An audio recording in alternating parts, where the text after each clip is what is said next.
La verdad es que me gustaría daros las gracias al Congreso de Editores y a la Asociación Española de Publicaciones Periódicas por dejarme compartir esta visión. Honestamente, el entorno en el que vivimos para los negocios editoriales es un entorno tan complejo y tan lleno de incertidumbre como el resto de sectores. Dejadme que empiece con este tuit. Y no quiero que genere afinidad ni detracción, simplemente lo único que quiero que veáis es lo que ya sabéis y lo que ya intuís. En el fondo, este señor ha decidido desintermediar el proceso de información o de desinformación, como lo queramos intuir. Lo cierto es que en este tuit del 23 de agosto lo único que estaba comunicando es que a principios de noviembre tendría lo más parecido a una vacuna. En sí no es noticia o en sí podría ser considerada noticia, pero no deja de ser más que una forma de jugar con los medios de comunicación para alterar el resultado de unas elecciones. Y se produce a través de una red social. El ejercicio que tenéis aquí es una fantástica portada de New Yorker en el que se representa la realidad. Si echáis un vistazo a este ejercicio, básicamente lo que veis es que la tecnología está evolucionando, es decir, hasta realmente transformar el último agente de la tecnología al mismo ser humano. Me parece brillante esta portada de New Yorker, pero realmente representa el momento que estamos viviendo ahora mismo. Cuando me pedíais que participara en este congreso, me pedíais una cita, me pedíais una reflexión, y esta fue la que yo compartí con vosotros. Si realmente somos lo que leemos y lo que leemos está cada vez más personalizado por lo que somos, en el sentido en el que la personalización y los filtros están cada vez más presentes, ¿es posible estar informado en la era digital? Bueno, vamos a dejar ahí la pregunta. Es decir, y al final, si queréis, la retomamos. ¿Y qué pasa con el sector del que estamos hablando ahora mismo? Dejadme que haga el ejercicio, porque lo más valioso que puedo hacer es generar preguntas, no generar respuestas. Y de verdad que buscaré alguna solución al final de esta presentación. Pero para que nos hagamos una idea, es decir, cogiendo este informe de Pew Research de julio del 2019, la realidad es que la circulación, lo que es el negocio de la circulación de periódicos está cayendo. Los usuarios cada vez dedican menos tiempo a la lectura, aunque tengan más exposición a medios y entretenimiento, pero menos tiempo a la lectura. Hay mayor dependencia por parte de los medios de lo que es los ingresos derivados de lo digital. Las audiencias se están estancando, por lo tanto se están estancando también los ingresos. Y encima estamos viendo, es decir, cada vez una pérdida progresiva de empleos a nivel de información, con lo cual, derivado principalmente de la automatización, con lo cual, entre otras cosas, parece que el entorno nos lleva quizá más a la parte de distopía que a la parte de utopía sobre cuál es el sector. Y yo creo que si sabemos leer entre líneas bien el contexto, posiblemente saquemos algunas pistas que ayuden a disrumpir y a poner las claves encima de la mesa de cómo transformar digitalmente el sector. Dejadme que haga un ejercicio. La situación es compleja y voces tan autorizadas como el director de estrategia del Washington Post básicamente reflexionaba a principios de este año que realmente está preocupado de que los periódicos locales y los periódicos más tradicionales estén realmente el excesivo peso de la deuda y el excesivo condicionamiento con los ingresos del modelo tradicional le estén dificultando esa transición. Pero a mi juicio es posible, es decir, luchar contra este reto si sabemos leer entre líneas bien el contexto.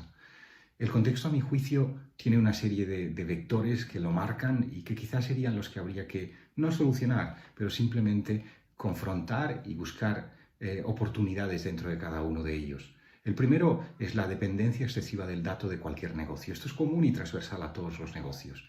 El segundo vector que considero que hay que tener en cuenta es que el tamaño de las audiencias cada vez se está atomizando más. El tercer vector es el hecho de que estas grandes empresas tecnológicas, que son las que más ingresos generan, hoy por hoy están ganando cada vez más y más cuota en lo que es la publicidad digital. Realmente nos enfrentamos a un problema de comportamiento de audiencias y es que disminuye su capacidad de atención y, por tanto, la concentración de los lectores. Y muy unido al tamaño de las audiencias, vivimos un entorno de polarización política absoluta, con polarización de audiencias, y quizá esto está generando oportunidad para nuevos, vamos a llamarle soportes de contenido, porque no quiero llamarle medios, pero realmente está generando una oportunidad. Y lo que vemos es que la disminución de los ingresos, la mayor cuota por parte de las Big Tech en el negocio, lleva a un espacio donde posiblemente haya que pagar por los artículos como única forma de supervivencia. Y esto nos lleva a un espacio donde posiblemente la evolución natural y la digitalización de los usuarios máxime en momentos de aislamiento, a lo que nos lleva esa mayor presencia de la tecnología en el negocio y por ende a una mayor automatización. Dejadme que estos 8 vectores los ponga en modo de noticias de forma rápida. El primero es la dependencia del dato y algunos negocios están reaccionando. Aquí tenemos el ejemplo de BBC Box, es decir, como una gran plataforma de datos anonimizados donde la información han sabido traducirla a datos como una forma fantástica de reaccionar y convertirlo en una plataforma interoperable de datos. ¿Es una posibilidad evolucionar el modelo hacia datos? Ya lo están haciendo algunos medios. El tamaño de las audiencias. El tamaño de las audiencias, es decir, viene derivado del momento de crispación política también, y esta noticia que tenéis de Pew Research de que el 55% de los usuarios en social media en Estados Unidos están cansados de discusiones políticas. A nivel de mayor cuota de Big Tech, ya lo sabemos, es decir, la realidad es que la inversión en publicidad digital sigue creciendo y ya es casi 2/3 del mercado y al mismo tiempo está concentrada entre los grandes players que veíamos, Google, Facebook, Amazon, Alibaba, se están llevando el gato al agua a nivel de ingresos. Y en cuanto a la concentración lectora, este artículo de The Atlantic representa fantásticamente bien el reto que estamos viviendo. Vimos el dato de Pew Research de que disminuye el tiempo de lectura, pero ese artículo del 2008 en The Atlantic, ¿Is Google Making Us Stupid?, reflexiona sobre cómo la digitalización y la nueva realidad digital disminuye nuestra capacidad de atención. Polarización de audiencias. Vamos a mencionar estos 2 soportes de contenidos porque no quiero llamarle medios, pero parece como en un entorno de audiencias más pequeñas y de audiencias más polarizadas, parece que el nuevo periodismo, la nueva función de informar es el fact-checking. Tengo mis dudas. Y la realidad es que en las predicciones que hizo el Instituto Reuters y la Universidad de Oxford a principios de año, básicamente lo que ponían encima de la mesa es que la mayoría de los medios piensan que los ingresos derivados de los lectores es hacia donde evoluciona la supervivencia del sector, en detrimento de lo que es la publicidad clásica.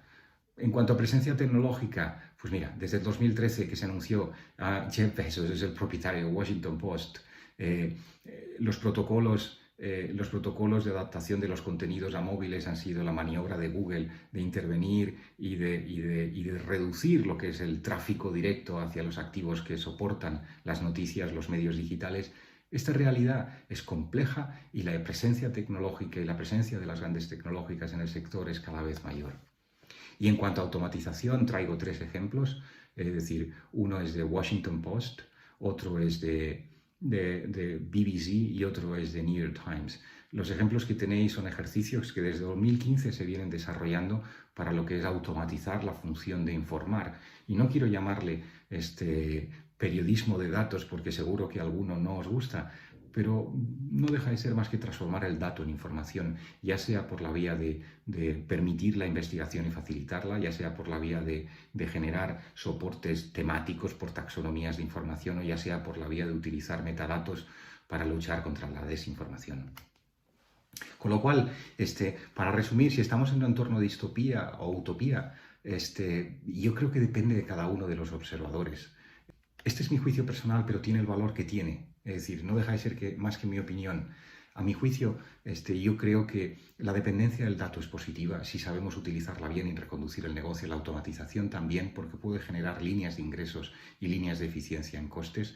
La presencia tecnológica, es decir, es el futuro, es donde nos lleva. No podemos renunciar a ello y menos aún la presencia de los grandes jugadores tecnológicos. Pero para mí sí es distopía y futuro distópico. La polarización y el tamaño de las audiencias va a tener directamente relacionado, la concentración lectora por parte, la disminución de la atención por parte de los seres humanos, el pago por artículo creo que trae consigo una polémica en cuanto a cuál es la función social de los medios de información y cuál es el riesgo de una sociedad desinformada. Y el mayor peso de estas grandes Big Tech en el negocio desde el punto de vista de llevarse todos los ingresos es una mala noticia que habría que repensar. Con lo cual, si queréis dejarme espacio para hacer 3 reflexiones muy concretas hacia donde creo que podemos pasar la balanza hacia un espacio más utópico. A mi juicio, la primera pregunta que planteo es esa: ¿existe alguna responsabilidad por parte de los medios en la deriva del comportamiento de los usuarios?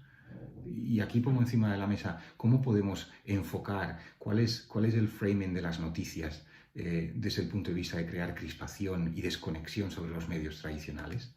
La segunda pregunta que traigo es: en un contexto donde sabemos que estamos dominados por tecnología y datos, ¿renunciamos a la información automatizada o automatizamos la profesión? ¿Podemos realmente transformar los datos en información? ¿Cuál es el rol de la información en una era donde la personalización es absoluta? Todo lo que vemos está personalizado por la información que tienen los medios digitales de nosotros, desde una compra hasta el consumo de una noticia, pasando por la información, un extracto bancario. ¿Es posible que el espacio de la información sea retornar a la investigación y al periodismo tranquilo? Y traigo la tendencia como slow journalism. Cuando repaso cuáles son las claves para transformar los negocios en un entorno que ya es digital, siempre hablo de revisión del modelo de negocio, uso del dato y de la tecnología, transformar en un enfoque omnicanal, pero el ejercicio más básico es cómo los negocios cambian a nivel de modelo de gobierno y modelo de liderazgo, y esto requiere un cambio en la mentalidad profunda de todos los profesionales en cada sector. La aproximación a nuevos modelos organizativos y de generación y de ejecución de valor, y un enfoque más ecosistémico y menos centrado, si queréis así, en el vertical. Soy un medio de comunicación, soy una publicación periódica. Lo que requiere de los que gobiernan un sector es manejar el lado izquierdo y el lado derecho del cerebro, y transformando estas claves en 6 reflexiones que nos podemos llevar a modo de takeaway. Estas son, a mi juicio, las reflexiones. Es decir, para poder analizar cuál es este ejercicio y realmente decidir si es utopía o distopía. Y yo creo que los retos que se presentan pasan por neutralizar la polarización y el excesivo peso de la línea editorial, acercando lo que es el análisis a la comunidad. Es decir, aquellas noticias que tengan riesgo reputacional, y nos vamos al tema de Black Lives Matter.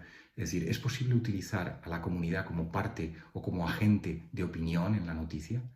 Lo que pongo encima de la mesa como segunda línea es romper la dicotomía de actualidad o periodismo de investigación como 2 líneas de negocio editoriales diferentes, ponderando el peso de expectativas en ingresos hacia la parte de análisis e investigación. Y esto requiere del siguiente punto, que es básicamente cómo podemos automatizar la información basada en datos. De esta forma, la parte de actualidad, donde hoy por hoy rivalizamos con medios sociales, se podría llegar a transformar para minimizar el impacto en costes y generar contenidos editoriales automatizados referidos a la actualidad, donde la parte de análisis sea la parte que profundice en generación de más ingresos. De esa forma, el cuarto punto es evolucionar el paper, article, hacia micropagos por contenidos de investigación. Y esto supone que podamos garantizar que la actualidad y la labor de informar sigue cumpliendo su función social en un mundo donde pagar por la información supone una deriva, a mi juicio, distópica hacia la desinformación. El quinto punto que propongo es transformar la información en datos y el dato como nuevo producto. Es decir, los medios de comunicación manejan datos. Si somos capaces de transformar el dato que manejamos en una potencial línea de negocio, y aquí aparecen acuerdos de datos de segunda parte, la posibilidad de utilizar el dato con consentimiento del usuario para generar modelos interoperables donde podamos juntar los datos de un medio de comunicación con los datos de un banco o de una telco, de una aseguradora, para generar nuevos acuerdos y nuevas líneas de negocio. Yo creo que este ejercicio nos lleva también, entre otras cosas, a que podamos utilizar el dato como una forma de hacer llegar información, no necesariamente a través de nuestros activos. Y esto supone aprovechar los sistemas de mensajería instantánea y aprovechar y aprovechar redes sociales como un posible canal. Y por último, propongo una revisión profunda de la mentalidad, el modelo de gobierno y la organización para generar un modelo de factoría de investigación rentable. Y por retomar la pregunta que planteaba al principio, si somos lo que leemos y lo que leemos está cada vez más personalizado por lo que somos, ¿es posible estar informado? A mi juicio sí, pero tendría que cambiar el modelo de negocio. Soy pesimista en la transición hacia este espacio de transformación, soy tremendamente optimista sobre el futuro. 1.000.000 de gracias. Abierto a preguntas y encantado de continuar la conversación. Un abrazo.